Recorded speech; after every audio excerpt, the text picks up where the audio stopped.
Hello everyone, welcome to our YouTube channel still learning. तो आज से हम शुरू करने जा रहे हैं करंट अफेयर्स की सीरीज़, जिसमें हम कवर करेंगे जनवरी 2024 से लेकर दिसंबर 2024 और जितने भी मंथ मतलब जब तक एग्ज़ाम नहीं हो जाता 2025 के जितने भी मंथ इंक्लूड होंगे वहाँ तक हम कंप्लीट करंट अफेयर्स करेंगे। ठीक है। ये जो आने वाली क्लासेस हैं ये काफ़ी इंपॉर्टेंट होने वाली है आपके लिए, तो आप बिल्कुल कंटिन्यूटी बनाकर रखना। और इस वीडियो का जो भी पीडीएफ है ये आपको टेलीग्राम चैनल पर मिल जाएगा। इसका लिंक मैं डिस्क्रिप्शन बॉक्स के अंदर डाल दूँगी, तो आप वहाँ से ये पीडीएफ ले सकते हैं, डाउनलोड कर सकते हैं। राइट करने की बिल्कुल भी ज़रूरत नहीं है क्योंकि टाइम वेस्ट होगा बिल्कुल आपका। तो राइट करने की बजाय जस्ट आप एक बार ये वीडियो देखना और बाद में आप रीड आउट कर लेना टेलीग्राम चैनल से ये पीडीएफ, तो आपका ये मंथ बिल्कुल कवर हो जाएगा। तो आज हम शुरू करते हैं हमारी क्लास बिना किसी देरी के। जनवरी 2024 करंट अफेयर्स हम करने वाले हैं। तो अभी देखते हैं महत्वपूर्ण नियुक्तियां। हरियाणा राज्य औद्योगिक एवं संरचना विकास निगम के निदेशक किन्हें बनाया गया है? तो BR भाटिया को बनाया गया है। इसकी फुल फॉर्म भी इम्पोर्टेंट रहेगी। तो HSIIDC stands for Haryana state industrial and infrastructural development corporation limited. और इसकी स्थापना कब हुई थी? तो 1997 के अंदर जो है ये इसकी स्थापना हुई थी। और इसका जो हेड क्वार्टर है वो कहाँ पर रहेगा? तो हेड क्वार्टर है पंचकुला में, ध्यान रखना ये। ओके, नेक्स्ट है हरियाणा विद्युत प्रसारण निगम के चेयरमैन कौन बने हैं? तो ये बने हैं AK सिंह। ठीक है, विद्युत ये निगम की स्थापना हुई थी, सॉरी मैंने उल्टा बता दिया। ये 1997 में विद्युत प्रसारण निगम की स्थापना हुई थी, लेकिन ये शायद नहीं, कंफर्म ही है, ये हुआ था 1967 में। ओके, ये जो मैं पॉइंट्स बता रही हूँ ये अलग से, ये आपको नोट डाउन कर लेने हैं अलग से नोटबुक के अंदर। एक्स्ट्रा पॉइंट जो भी मैं बताती हूँ साथ के साथ जो माइंड में आ रहा है वो मैं आपको बताते हुए चल रही हूँ। आगे है 75वें गणतंत्र दिवस पर हरियाणा के कितने पुलिस वालों को पुरस्कार दिए गए? तो 10 पुलिस वालों को जो है ये पुरस्कार दिए गए हैं। नेक्स्ट है राष्ट्रपति द्वारा वीरता पुरस्कार 2024 के लिए हरियाणवी सैनिक चुना गया है, जो कि है मोहित सांगवान। ये चरखी दादरी के हैं। तो युद्ध के समय से हमारी भारतीय सेना के द्वारा दिए जाने वाले 3 चक्र हैं, जैसे परमवीर चक्र पहले नंबर पे ये पुरस्कार आता है, फिर आते हैं महावीर चक्र और फिर आता है वीर चक्र। और जो शांति के समय में दिए जाता है पहला होता है अशोक चक्र, फिर आता है कीर्ति चक्र और फिर आता है शौर्य चक्र। ये भी आपको ध्यान रखने हैं। चलो नेक्स्ट करते हैं। हरियाणा के कितने लोगों को पद्मश्री अवार्ड 2024 दिया गया? तो ये दिया गया है 4 लोगों को दिया गया है। और ये शुरू कब से हुए थे पद्मश्री अवार्ड पूछ लिया जाए तो ये शुरू हुए थे 1954 के अंदर। और पद्मश्री अवार्ड्स की जो है भारत में ये 4th रैंक है। पहला कौन से आते हैं? पद्म अवार्ड के अंदर पूछा जाए तो 3rd, और वैसे भारत रत्न, फिर पद्म विभूषण, फिर पद्म भूषण और फिर आता है पद्मश्री। ये भी हमें ध्यान रखना है। पहला जो ये है डॉक्टर हरिओम, जिनको जैविक खेती को प्रमोट करने के लिए पद्मश्री अवार्ड 2024 दिया गया है। ये प्राकृतिक खेती के स्टेट एडवाइज़र हैं और मूल रूप से ये सफ़ीदो जींद के रहने वाले हैं। इनको दिया गया है साइंस एंड टेक्नोलॉजी सेक्टर के अंदर। तो सीधा डायरेक्ट क्वेश्चन इस तरीके से भी पूछा जाता है कि साइंस एंड टेक्नोलॉजी क्षेत्र में पद्मश्री 2024 अवार्ड किसे दिया गया है? डॉक्टर हरिओम को।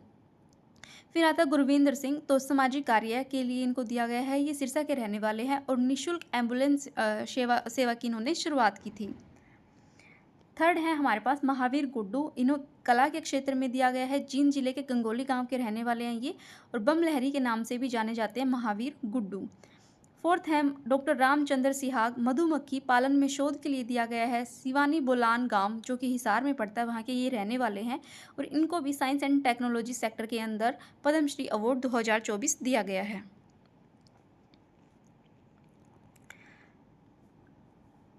आगे है 69वें फिल्म फेयर अवार्ड्स 2024 में बेस्ट डेब्यू डायरेक्टर का खिताब मिला है तरुण डुडेजा, जो कि पानीपत के रहने वाले हैं। और मूवी कौन सी है? धक धक फिल्म। ठीक है, नेक्स्ट है प्रधानमंत्री राष्ट्रीय बाल पुरस्कार 2024 से राष्ट्रपति ने सम्मानित किया है नारनौल की नावदी गांव 9 वर्षीय गरिमा को। तो सिंपल इसमें इतना ही ध्यान रखना है कि राष्ट्रीय बाल पुरस्कार राष्ट्रीय बाल पुरस्कार 2024 जो है ये किन्हें दिया गया है? तो ये गरिमा को दिया है। और गरिमा कहाँ की रहने वाली है? नारनौल की रहने वाली है। स्वच्छ सर्वेक्षण 2023 में 1 लाख से अधिक आबादी वाले शहरों में हरियाणा का टॉप शहर रहा है रोहतक, और देश में इसकी कौन सी रैंक आई है, तो 109वीं रैंक आई है पूरे भारत के अंदर, और रोहतक के बाद स्थान आता है करनाल का। तो ये क्वेश्चन रह गया हमारा। स्वच्छ सर्वेक्षण 2023 में सबसे स्वच्छ राज्य में हरियाणा का स्थान कौन सा है, तो ये 14वां स्थान है। और मैं बता देती हूँ साथ के साथ, वैसे हम आगे आने वाली क्लासेस के अंदर वो करेंगे। 2025 के अंदर सबसे स्वच्छ शहर किसको किसको दर्जा दिया गया है, तो वो है इंदौर। अर्जुन अवार्ड 2023, तो ये 4 लोगों को दिया गया है हरियाणा के। ये 2023 के हैं, लेकिन ये मिले 2024 में ही थे। तो सबसे पहला नाम आता है अंतिम पंघाल, ये भगाना हिसार के हैं। सुनील कुमार डबरपुर सोनीपत के, दीक्षा डागर झज्जर, और रितु नेगी पानीपत। हमें याद क्या करना है इसके अंदर, मेन हमें याद करना है कि अमित पंघाल सुनील कुमार दोनों किस खेल से संबंधित है, कुश्ती से। दीक्षा डागर गोल्फर हैं, और रितु नेगी कबड्डी से संबंधित है। तो इनके खेल मोस्ट इंपॉर्टेंट है, ये हमें बिल्कुल ध्यान रखने हैं। सीधे क्वेश्चन खेलों से पूछ लिए जाते हैं कि कौन सा खिलाड़ी किस खेल से संबंध रखता है। नेक्स्ट है, हाँ तो इसमें नेक्स्ट करने से पहले हम थोड़ा डिटेल देख लेते हैं। अर्जुन अवार्ड का माइंड में आ रहा है तो मैं आपको बता देती हूँ कि जो अर्जुन अवार्ड हैं ये 1961 में शुरू हुए थे। कब से शुरू हुए हैं, 1961 में शुरू हुए थे। और अर्जुन अवार्ड जीतने वाले खिलाड़ी को ये दिया जाता है 15 लाख रुपए। 15 लाख रुपए इनाम राशि जो है वो मिलती है अर्जुन अवार्डी को। और ये किसके द्वारा दिए जाते हैं, पूछ लिया जाता है भाई, ये दिया जाता है युवा मामले और खेल मंत्रालय के द्वारा अर्जुन अवार्ड दिए जाते हैं हर साल। मतलब हर साल दिए जाते हैं। 4 साल तक जो भी खिलाड़ी आपका सर्वोच्च प्रदर्शन करता है ना, उसको अर्जुन अवार्ड दिया जाता है। तो अभी चलते हैं नेक्स्ट पे। MS स्वामीनाथन पुरस्कार दिया गया BR कंबोज को। BR कंबोज कौन है, तो VC है HAU हिसार। नेक्स्ट है, और ये HAU हिसार जो है HAU, इसकी स्थापना हुई थी कब, 1970 में।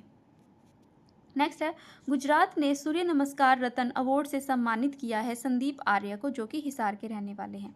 अब देख लेते हैं हम कुछ महत्वपूर्ण दिवस।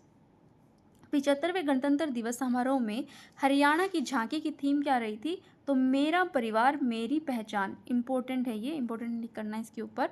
तो और मुख्यमंत्री मनोहर लाल द्वारा ध्वजारोहण कहाँ पर किया गया, करनाल के अंदर, और राज्यपाल के द्वारा किया गया पानीपत के अंदर। इंपॉर्टेंट है ये। 2024 में ये 75वां था, तो 2025 में कौन सा मनाया गया आगे भी करेंगे, लेकिन मैं अभी बता देती हूँ आपको, फिर से आपका रिवाइज हो जाएगा बाद में। ये 2025 में था 76th, ठीक है। और 76 जो है इसकी थीम क्या थी, समृद्ध हरियाणा विरासत और विकास। क्या थीम रहेगी इसकी, समृद्ध हरियाणा विरासत और विकास। और इसमें CM थे, 2025 में CM बन गए थे हमारे नायब सिंह सैनी जी। तो उन्होंने ध्वजारोहण किया था रेवाड़ी के अंदर। ध्यान रखना है, आगे भी आने वाली क्लासेस में आपको मिल जाएगा ये अपडेटेड, लेकिन हम 2024 से शुरू कर रहे हैं क्योंकि इनका कुछ नहीं पता। कम से कम हमें 1.5-2 साल का तो करके चलना ही चाहिए, तो दैट्स वाई मैं ये बता रही हूँ, पूछ लेते हैं ये। तो और राज्यपाल ने कहाँ पर किया था, फरीदाबाद के अंदर। ये भी हमें ध्यान रखना है 2025 के गणतंत्र दिवस पर। चलो नेक्स्ट करते हैं अभी। हरियाणा में राष्ट्रीय मतदाता दिवस जो है वो मनाया जाता है 25 जनवरी को। नेक्स्ट है, हरियाणा में 23 जनवरी 2024 को सुभाष चंद्र बोस जयंती पर पराक्रम दिवस राज्य स्तर पर मनाया गया। कहाँ पर, रोहतक में। हाँ ये तो ध्यान रखना है कि रोहतक में बनाया गया। और ये भी पूछ लिया जाता है पराक्रम दिवस कब मनाया जाता है, तो 23 जनवरी को ये मनाया जाता है। किनकी जयंती पर मनाया जाता है, सुभाष चंद्र बोस की जयंती पर मनाया जाता है। द्वितीय पंचकुला पुस्तक मेला आयोजन 15 से 22 जनवरी को मनाया गया। और मेले की थीम क्या थी, विद्युत प्रवाह से ज्ञान प्रवाह। ठीक है। नेक्स्ट, भारत अंतर्राष्ट्रीय विज्ञान महोत्सव 2023 का आयोजन कहाँ पर किया गया है, तो फरीदाबाद में किया गया है। और ध्यान देने योग्य बात है कि ये याद रखो कि राष्ट्रीय विज्ञान दिवस कब मनाया जाता है, तो राष्ट्रीय विज्ञान दिवस मनाया जाता है 28 फ़रवरी को। ध्यान रखना है, ये पूछ लेते हैं। नेक्स्ट है, 14 जनवरी 2024 को 263वां मराठा शौर्य दिवस मनाया गया पानीपत में काला अम्ब के अंदर। तो इसमें ध्यान रखना, पानीपत की तीसरी लड़ाई हुई थी यहाँ पर पानीपत के अंदर। और यहाँ पर कब हुई थी, 14 जनवरी 1761 को। 14 जनवरी 1761 को हुई थी। पानीपत की तीसरा युद्ध हुआ था मराठों और अहमद शाह अब्दाली के बीच में, जिसमें मराठे हार गए थे। शायद इसी की याद में ये मराठा शौर्य दिवस जो है वो मनाया जाता है। हरियाणवी पहलवान रवि दहिया ने grand prix de France Henri Haglin 2024 कुश्ती टूर्नामेंट में कांस्य पदक जीता और 61 केजी भार वर्ग में इन्होंने ये जीता है। तो रवि दहिया का नाम सुनकर आपको ध्यान आ गया होगा कि टोक्यो 2020 के अंदर ओलंपिक जब हुए थे तो इन्होंने उसके अंदर सिल्वर मेडल जीता था। ठीक है, सिल्वर मेडल जीता था। हमें ध्यान रखना है कि रवि दहिया किस खेल से संबंधित हैं, तो कुश्ती से संबंधित हैं और साथ ही ये कहाँ के रहने वाले हैं, सोनीपत के। पहली बार ऑस्ट्रेलियन ओपन के दूसरे राउंड में पहुंचे हैं कौन, सुमित नांगल।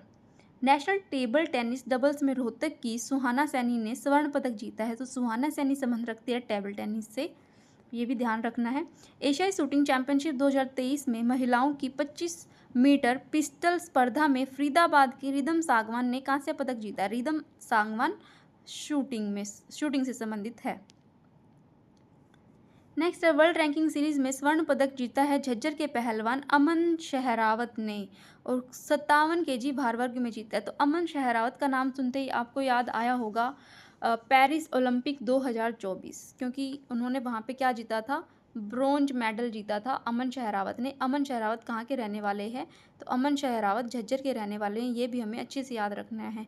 कुछ तो इन्होंने क्या जीता, ओलंपिक में ब्रोंज मेडल जीता है, साथ में वर्ल्ड रैंकिंग सीरीज में इन्होंने गोल्ड मेडल जीता है। तो ये मोस्ट इंपॉर्टेंट हो जाता है क्वेश्चन। अच्छा, इसको इंपॉर्टेंट टिक करेंगे हम। नेक्स्ट है, 122वीं गोल्फ इंडियन यूनियन की स्पर्धा में दूसरा स्थान हासिल किया है रोहित नरवाल ने। ठीक है, तो रोहित नरवाल एक गोल्फर हैं, ये भी हमें ध्यान रखना है। फिर आती हैं हमारी महत्वपूर्ण योजनाएं। तो सीएम मनोहर लाल ने सिटी सर्विस के लिए पहली बार लो फ्लोर इलेक्ट्रिक बसों का शुभारंभ कहाँ से किया है, तो ये पानीपत से किया गया है। हरियाणा का 5वां महानगर विकास प्राधिकरण बनेगा हिसार। इससे पहले 4 और हैं, कौन कौन से, गुरुग्राम, फरीदाबाद, पंचकुला और सोनीपत। नेक्स्ट, राष्ट्रीय गोकुल मिशन के तहत ETT-IVF लैब कहाँ पर तैयार की गई है, तो लुवास यूनिवर्सिटी हिसार के अंदर तैयार की गई है। विशेष सड़क सुरक्षा परियोजना हरियाणा शुरू करेगा किसके साथ मिलकर, IIT मद्रास के साथ मिलकर। प्रदेश के 60 और तालाबों के सौंदर्यीकरण का वर्चुअल लोकार्पण जो है वो डुल्टगाम फतेहाबाद के अंदर किया गया है। CMS, इसकी फुल फॉर्म ध्यान रखेंगे, complete monitoring system app launch किया गया है हिसार पुलिस रेंज के द्वारा। ये ऐप्स पूछ लेते हैं भाई, ये ध्यान रखना है, हिसार पुलिस रेंज के द्वारा कौन सा ऐप जो है लॉन्च किया गया है, CMS ऐप यानी कि complaint monitoring system. Maharaja Agrasen हवाई अड्डा हिसार से हवाई उड़ानें भरने के लिए कौन सी कंपनी के साथ समझौता करेगा, तो अलायंस एयर के साथ ये समझौता किया गया था।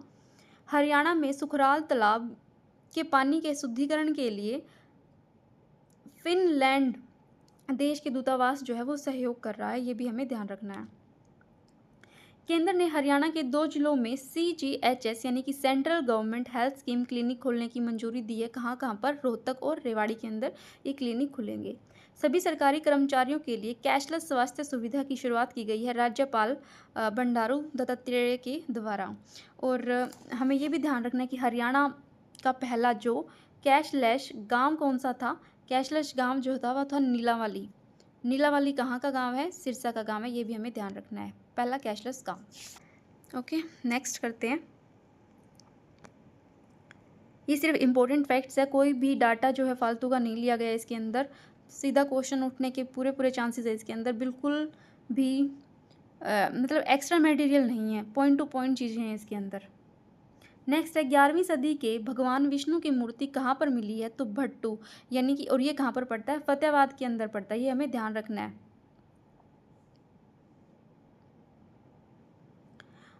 और सबसे पुरानी जो 8वीं सदी की विष्णु भगवान की मूर्ति थी वो कहाँ से मिली थी, तो वो हमें मिली तोशाम भिवानी से, ये भी ध्यान रखना। हरियाणा के गुरुकुल संग्रहालय में भगवान श्री राम व रामायण से जुड़ी दुर्लभ मूर्तियाँ कहाँ पर मिली है, झज्जर में मिली है। हरियाणा साहित्य अकादमी द्वारा प्रकाशित पुस्तक डॉक्टर भीमराव रामजी अंबेडकर जीवन और चिंतन के लेखक कौन है? डॉक्टर कृष्ण गोपाल। ये पुस्तक थोड़ी इम्पोर्टेंट हो जाती है क्योंकि ये हरियाणा साहित्य संस्कृत अकादमी द्वारा प्रकाशित पुस्तक है और इनका विमोचन जो है वो उस टाइम के सीएम मनोहर लाल खट्टर जी ने इनका विमोचन किया था। हरियाणा में आयुष्मान भारत डिजिटल मिशन खाते खोले गए हैं, 1 करोड़ खाते खोले गए हैं। और करनाल की गाय है शकीरा, नाम ध्यान रखना है शकीरा। इन्होंने 24 घंटे में 80 किलो और 756 ग्राम दूध देकर एशिया में रिकॉर्ड बनाया है। ठीक है। और हरियाणा में 7500 साल पुराने जो है गड्ढे कहाँ पर मिले हैं? कुनाल फतेहाबाद में मिले हैं। कुनाल फतेहाबाद से आपको ध्यान आ रहा होगा कि यहाँ पर क्या मिले हैं? सोने की मुकुट और आभूषण भी यहाँ से मिले हैं और यहीं से 7500 साल पुराने अभी गड्ढे जो हैं वो मिले हैं। हरियाणा के पास जीआई टैग है। हरियाणा के पास कितने जीआई टैग है? तो हरियाणा के पास 2 जीआई टैग है। जीआई से आप क्या समझते हैं? जीआई मतलब जियोग्राफिकल इंडिकेशन। तो हरियाणा के पास है, एक तो फुलकारी के पास और बासमती के पास। तो आज की क्लास में इतना ही।